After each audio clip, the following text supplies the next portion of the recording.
Welcome to Brainish English Stories. Once there was a king who lived in a country with a big garden around his palace. But even though there were many gardeners and the soil was good, the garden didn't grow flowers, fruits, grass, or trees for shade. The king felt sad about it. Then a wise old man told him, "Your gardeners don't know how to take care of the garden. They are not trained gardeners. Their parents were cobblers and carpenters. How could they learn to grow things?" The king agreed with the old man and decided to find a gardener whose family had been gardeners for generations. He sent messengers everywhere to search for such a gardener. After 40 days, they found one. "Come and work as the king's gardener," they told him. The gardener hesitated. "How can I work for the king? I'm just a poor person." "It doesn't matter," they said. "We'll give you new clothes and pay your debts." So, the gardener agreed and went to work for the king with his family. The king was happy to have found a real gardener. The new gardener easily made the garden beautiful with flowers and fruits. The king was so pleased that he gave many gifts to the gardener. The gardener had a handsome son who was polite. Every day he brought the best fruits to the king and the prettiest flowers to the king's daughter. She was very beautiful and 16 years old. The king thought it was time for her to get married. "My dear," he said, "you're old enough to marry. I'm thinking of marrying you to the son of my prime minister." "Dad," said the princess, "I don't want to marry the minister's son." "Why not?" asked the king. "Because I love the gardener's son," said the princess. The king got very angry at first, then he cried and sighed. He thought the gardener's son wasn't good enough for his daughter. But the princess was determined to marry him. The king asked his ministers for advice. They said, "Send both suitors far away. The one who comes back first can marry your daughter." The king agreed. He gave the minister's son a fine horse and a lot of gold. But the gardener's son got an old, lame horse and some copper coins. Everyone thought he wouldn't come back. Before they left, the princess gave her lover a purse full of jewels. She said, "Be brave.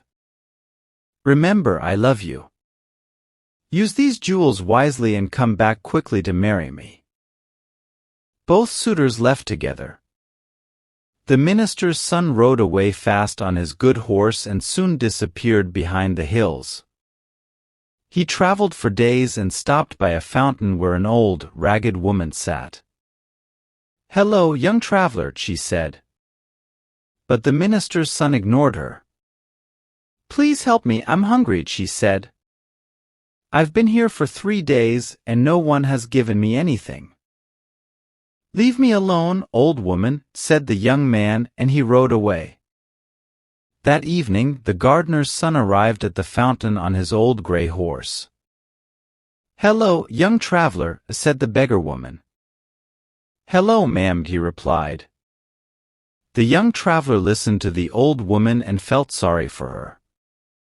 "Take my purse," he said kindly, "and hop on my horse, your legs must be tired." The old woman gladly accepted his offer and rode with him. They reached a big city where the minister's son stayed in a fancy inn, while the gardener's son and the old woman stayed at a place for beggars. The next day, the gardener's son heard a loud noise outside. The king's messengers were announcing, "Our king is old and weak. He'll reward whoever makes him young again." The old woman told him what to do: leave the town through the south gate. You'll find 3 dogs of different colors, white, black, and red. Kill them, burn them separately, and collect their ashes in bags of the same color. Then go to the palace and say you're a famous doctor from Janina in Albania. Even if the king's doctors doubt you, insist. They'll let you see the king. Ask for wood, a big pot, and boil the king. When his flesh separates from bones, put him back together with the ashes. He'll become young again. Ask for a bronze ring as your reward, it grants wishes. Go and remember everything I said. The young man did as she said. He found the dogs, burned them, collected their ashes, and went to the palace. I'm a famous doctor from Janina in Albania. I can make the king young again, he announced. The king's doctors first laughed at the stranger, but the king let him in. They brought the big pot and lots of wood. Soon, the king was boiling. By midday, the gardener's son put the bones back in place and sprinkled ashes. The old king became young and strong again. How can I thank you? The king asked. Half my treasures? My daughter's hand? No, said the gardener's son. Half my kingdom? No. Just give me the bronze ring that grants wishes. I love that ring, said the king, but you shall have it. The gardener's son said goodbye to the old woman and told the ring, make a splendid ship with gold hull, silver masts, and silk sails. 12 noble-looking men will crew it, dressed like kings. Saint Nicholas will steer.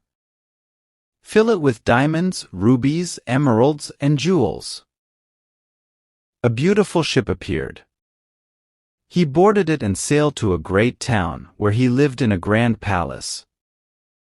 After some days, he met his rival, the minister's son, who had lost all his money and did dirty work. What's your story? Asked the gardener's son. I'm the prime minister's son, but look at me now. I can help you. I'll give you a ship to go home, but you must come to my palace. The minister's son followed the rich stranger, not knowing who he was. When they got to the palace, the gardener's son signaled his servants to undress the newcomer. Heat up this ring, the master said, and mark the man's back with it. The servants did as they were told. Now, young man, said the rich stranger, I'll give you a ship to go home. He took the bronze ring and said, make me a ship with old, black wood, torn sails, and sickly sailors. Some will be disabled, some ugly and scarred. Go, do as I say. The minister's son sailed in this sad ship and finally reached his country. Even though he looked terrible, they welcomed him. I'm the first one back, he told the king. Keep your promise and let me marry the princess. They started planning the wedding. The princess was unhappy about it. The next morning, a magnificent ship arrived. The king saw it from the palace. What's this amazing ship? He exclaimed. Golden hull, silver masts, and young men like princes. Is that Saint Nicholas steering? Invite the captain here. The servants brought in a handsome prince in silk and jewels. Welcome, whoever you are, said the king. Stay with us. I accept, thank you, said the captain. My daughter is getting married, said the king. Will you give her away? I'd be honored, sire. Then, the princess and her fiancé came in. Why marry this princess to that man? The young captain asked. But he's the prime minister's son. What's the matter? I can't give your daughter away. The man she's engaged to is one of my workers, said the young captain. Your worker? Asked the king. Yes, I met him in another town doing odd jobs. I felt sorry for him and hired him. That can't be true, exclaimed the king. Do you want proof? This young man came back in a ship I gave him. It was old and broken, and the sailors were injured, explained the young captain. That's true, admitted the king. It's not true, protested the minister's son. I don't know this man. King, order him to be undressed. You'll see my ring's mark on his back, said the young captain. The king was going to do it, but the minister's son confessed to avoid embarrassment. Now, King, do you remember me? Asked the young captain. I remember, said the princess. You're the gardener's son I love. You'll marry my daughter, declared the king. The wedding will be today. So, the gardener's son married the princess that day. Some time passed. The couple was happy, and the king was proud of his son-in-law. But then, the captain of the golden ship had to go on a long journey. He hugged his wife goodbye and left. Near the city, there was an old man who knew dark magic, alchemy, astrology, and enchantments. He discovered that the gardener's son had the ring that controlled genies. I want that ring, he said to himself. So he caught some pretty red fishes and shouted outside the princess's window, "Who wants pretty red fishes?" The princess sent a slave to ask, "How much for your fishes?" "A bronze ring," said the old man. "A bronze ring? Where do I get that?" asked the slave. "It's under the princess's cushion," he replied. The slave told the princess what the old man wanted. He doesn't want gold or silver. He wants a bronze ring under the cushion, she said. Find it and give it to him, the princess instructed. Finally, the slave found the bronze ring left behind by the captain of the golden ship and gave it to the old man, who hurried away. As soon as he got home, he commanded, "Bronze ring, obey me. Make the golden ship turn into black wood, the crew into ugly black people, replace St. Nicholas, and fill the ship with black cats." The ring's magic worked. The young captain realized someone had stolen his ring. He felt sad, thinking his wife was taken too. He sailed from island to island, feeling poor and hungry. He landed on a mouse-inhabited island where his hungry cats caused chaos. The queen mouse held a meeting, fearing the cats would eat them all. Some brave mice went to the captain. "Please leave or we'll be eaten," they begged. "I will if you find my stolen bronze ring," he said. "If not, I'll release my cats, and you'll be in trouble." The mice panicked. They called mice from everywhere, but no one knew about the ring. Then 3 mice arrived from afar. One was blind, one lame, and one had no ears. "We come from a distant place," they said. "Do you know where the bronze ring is?" asked the captain. "We know," said the mice. "An old sorcerer has it. He keeps it in his pocket by day and in his mouth by night." "Go get it and come back," the captain said. So, the mice made a boat and sailed to the sorcerer's land.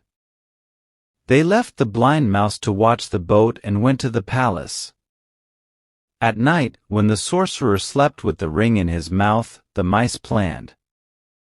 The mouse with cropped ears dipped her tail in oil and pepper, making the sorcerer sneeze. The ring popped out and the lame mouse took it. When the sorcerer woke up, the ring was gone. But the mice were sailing back with it. As they sailed, they argued about who deserved credit. The blind mouse said she watched the boat, the mouse with cropped ears made the ring jump, and the lame mouse took it. They fought and dropped the ring into the sea. Feeling guilty, they decided to live on a desert island. While wandering, the blind mouse found something hard while eating a fish. "It's the bronze ring," they shouted happily. They sailed back to the mouse island just in time. The captain was about to release the cats when the mice gave him the ring. "Bronze ring," it commanded the captain, "make my ship as it was." The ring's magic worked, turning the old ship back into the golden one. The sailors set sail for the capital, singing happily. Finally, they reached the port. The captain hurried to the palace where the evil sorcerer slept. The princess hugged her husband tightly. They caught the sorcerer and tied him up. The next day, they tied the sorcerer to a mule's tail and broke him into pieces with the nuts the mule carried.